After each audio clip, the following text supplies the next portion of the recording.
ലോകത്ത് ഒരുപാട് ദൈവസങ്കല്പങ്ങളുണ്ട് അല്ലേ? അതിലൊന്നാണ് ബൈബിൾ പ്രകാരമുള്ള ദൈവസങ്കല്പം. വ്യത്യസ്ത പേരുകളിൽ നമ്മളെല്ലാവരും ദൈവത്തെ വിളിക്കുന്നു. എന്നാൽ നമുക്ക് ഉത്തരം നൽകുന്നതാകട്ടെ ഒരേ ഒരു ദൈവമാണ്.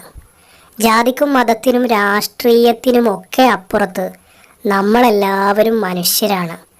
തോളോട് തോൾ ചേർന്ന് പരസ്പരം സ്നേഹിക്കാനും ശാന്തിയും സമാധാനവും സന്തോഷവുമെല്ലാം പരസ്പരം പങ്കുവെക്കാനും മനുഷ്യത്വം എന്ന മൂല്യവത്തായ ആദർശത്തിലൂന്നി ജീവിതത്തെ ക്രമീകരിക്കാനും നമുക്കൊക്കെ സാധിക്കേണ്ടതുണ്ട്. എല്ലാ ആഘോഷങ്ങളും മനുഷ്യനിർമ്മിതമാണ്. മനുഷ്യന് സന്തോഷിക്കാൻ വേണ്ടി മനുഷ്യൻ തന്നെ നിർമ്മിച്ചതാണ് എല്ലാ ആഘോഷങ്ങളും. എല്ലാവർക്കും സന്തോഷവും സമാധാനവും നിറഞ്ഞ ക്രിസ്തുമസ് ആശംസകൾ.